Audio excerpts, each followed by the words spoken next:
everyone, welcome back.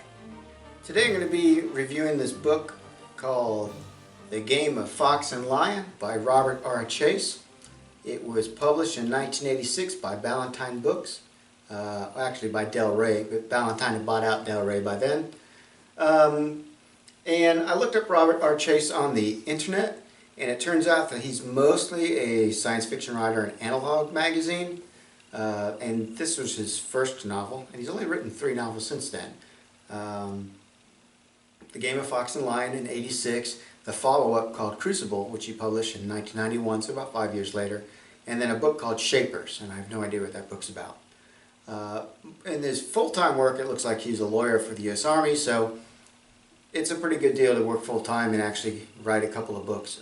That's a very difficult thing to do, so kudos to Robert Chase.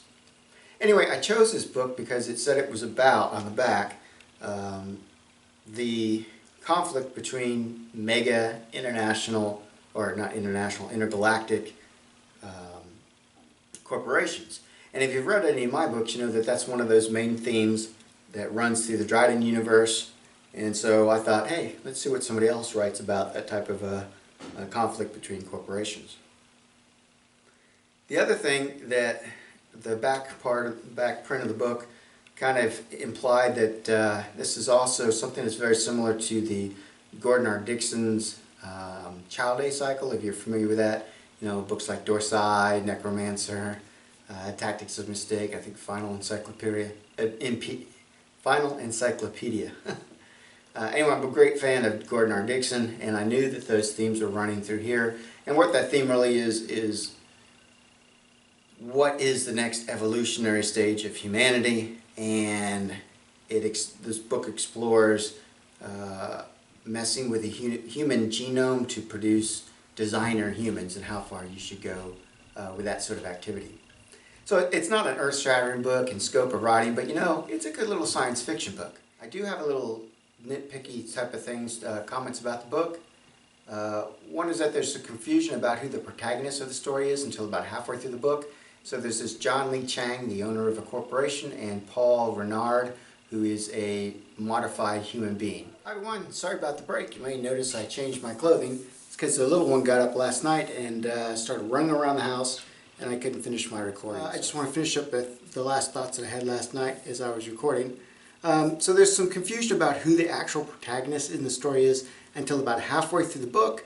And I think that this is a product of the author writing a first novel, because this was his first novel, and not quite sure where the story was going and not really figuring that out until about halfway through the book. And then the author figured out, hey, I want to really focus on Paul's story and this modified human, and then that carried it through to the conclusion of the novel.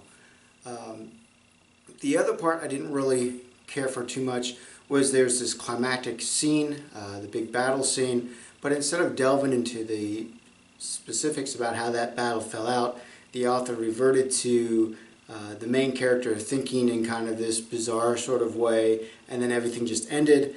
And I thought, you know, hey, I really wanted to see the big fight instead of just kind of having it disappear off into the nether regions and you going, well, okay. So I was a little bit disappointed in that. There were some things that I really enjoyed though. If you remember in the 1980s, most computers like the TI-99, the Commodore computer, they used cassette tapes to pass data around. And one of the fun parts about this book was reading that as the author would swap data back and forth with people, he was passing the tape back and forth and not, you know, a flash drive or a hard drive or anything like that. So that was kind of nice, and it was kind of fun to go back and kind of take a look at how science fiction writers in the early 80s were projecting technology, and in this particular case, not much at all, but I kind of enjoyed that. Nice little fun touch there. But overall, that's why I say it's not the greatest written book ever. It's a nice little science fiction book. It could have been a little bit tighter on its plot line and on who the protagonist was throughout the end. But I still enjoyed it, and it got me interested in reading the next book, which is called The Crucible, which was published in 1991. So I will probably go back and purchase that book and read it. Of course, it's a far cry from the Child A cycle from Gordon R. Dickson, but you know, Gordon R. Dickson's Gordon R. Dickson. It's a PG-13 book. It's suitable for young adults, and I think that the larger issue, the theme that it's asking about what does it actually mean to be human and how far should we go with changing the human genome, is enough to keep adults interested. So, again, Robert R. Chase, The Game of Fox and Lion. It's a good book, not great, but it's worth reading. So with that said, I will see you all next time.